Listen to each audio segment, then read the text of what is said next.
Welcome to Everyday Business Solutions. This is the podcast that seeks to make your business knowledge more expansive and to help provide solutions to all of your questions that you may not have known to ask. This mini season for the month of December, we're going to be diving into a company called TruePoint based in Toledo, Ohio.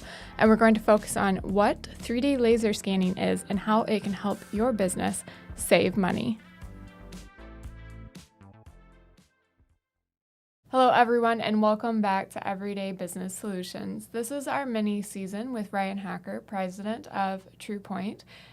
Today we're going to be diving in a little bit deeper, getting a little more technical. I want to know more about the data collected during 3D scanning. What is the point cloud? Why is this relevant? What does this do for people?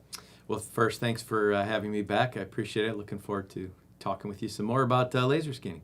But to answer your question, so point clouds provide powerful and dynamic information for a project. Basically, you're dealing with a lot of points and measurements, if you will. And so by representing spatial data as a collection of coordinates, point clouds deliver large data sets that can be mined for all of this information. The visualization and analysis from this data is invaluable, for making decisions, as a project is either getting started or throughout the life cycle of the project. So at TruePoint, our in-house team of engineers, architects, CAD technicians will take and transform these point clouds into customized deliverables for our clients, such as 2D sheets, 3D models. All of these can be used for visualization, analysis, design, construction, renovation, prefabrication, and even facility modifications. All right, thank you. I know that's a big concept for people to wrap their head upon, so I'm glad we're diving in today. Yeah, and absolutely. And actually, one of the things that happens when clients see this data is exactly what you just said. They're almost not necessarily overwhelmed, but it's fun to watch their jaws drop when they actually see the amount of information that they actually get out of this. So your comment is spot on. All right, so you mentioned something about the customers ask about the design intent and as-built model. So can you dive further into that? Explain what you mean. So yeah, absolutely. And there's really what we do consider the two, design intent and as-built. And design intent deliverables will be shown as a best fit to the point cloud, working within customary standards. What I mean by that is things like walls will be modeled at 90 degrees perpendicular to the floor. Pipes and conduit will be modeled straight versus maybe they're sagging, things of that sort. Floors and ceilings will be modeled horizontal, and steel members will be modeled straight. What this will do, this will produce cleaner 2D drawings and will allow for easier dimensioning of the scan area. The deliverables will not exactly follow the scan data to maintain that design intent standard, but truthfully, the majority of clients will actually want this option for their deliverables, even though a lot of times they believe they want true as-builts. But the thing with as-builts is we'll talk about here, as-built deliverables will be shown as close as possible to the actual field capture. And again, that's what people say, well, hey, we're going out, we're scanning this, we want the exact information. But what we'll do is on as-built, if walls are out of plumb, or pipes and conduit show sag, we're going to show those features. Floors and ceilings may be unleveled. Steel members will show camber. All of this will be reflected in the model. And people will say, hey, that sounds great, but this will produce reality capture deliverables. But 2D drawings, for example, may show crooked or out of plumb lines. Floors will be sloped or contoured. Steel members may show camber, twisting, or impact damage, which is amazing how many times you'll see like a column that's been hit by a forklift. You'll actually see that information. And honestly, what happens is it can sort of look like a kindergartner drew these 2D drawings. And so sometimes, people think they want this as-built drawing, but in reality, they truly want a design intent. Also with as-built drawings is, it's not as easy to dimension because of the fact that things are out of plumbness or out of levelness.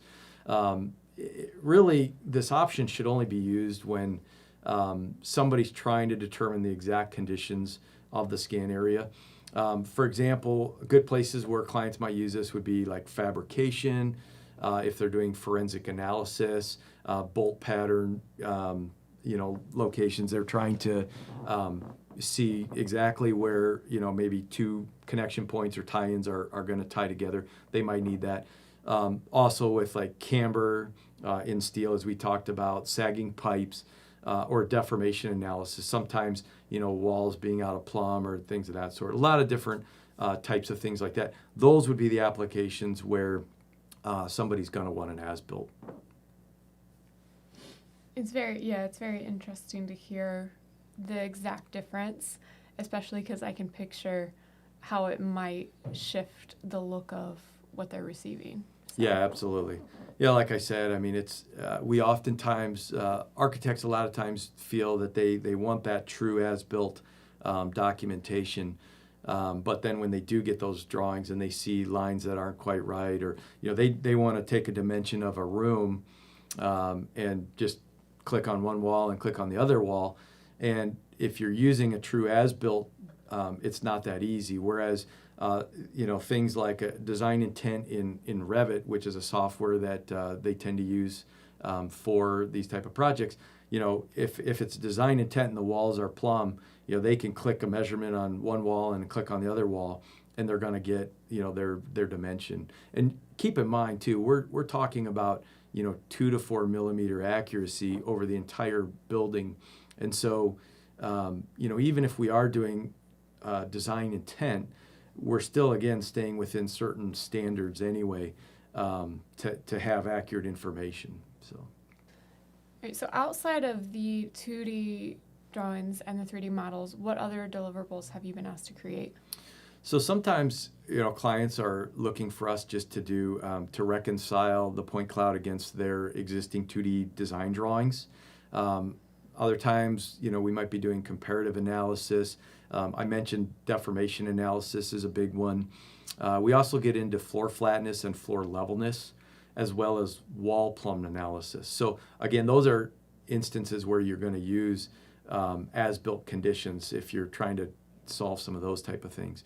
Same thing, contour mapping is another example of that, where they want to see exactly where the low spots or high spots are in their floors, things of that sort. Sometimes we get asked to do volume calculations. It might be a pile of dirt, might be a pile of some sort of inventory, and then things like structural steel probability analysis.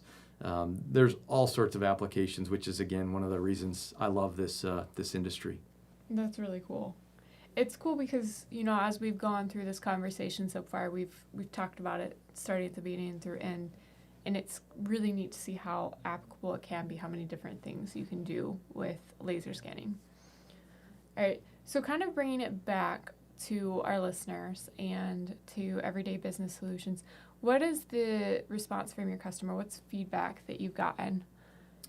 So one of my favorite things that we hear from time to time, and actually this just happened again the other day, is, we have comments from clients that tell us, hey, TruePoint delivers the best data that we've ever received from a laser scanning company. And it was really neat. This particular company actually works with a lot of other laser scanning companies, and they actually came back to us and told us that they had never received data this good. So that was a neat thing that we've heard. But just in general to laser scanning, we've had clients say that our data eliminated potential interferences and dimensional discrepancies within their building that, they might not have figured out otherwise until it was too late.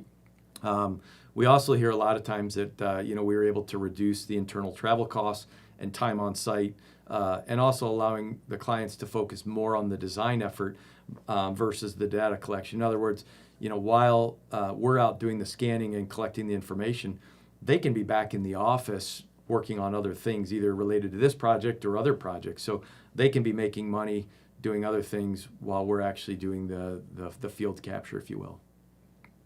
All right, thank you. Yeah, it sounds time is money and information is also money. So you're giving all of that back to your clients. Yeah, absolutely. So that's why I love laser scanning.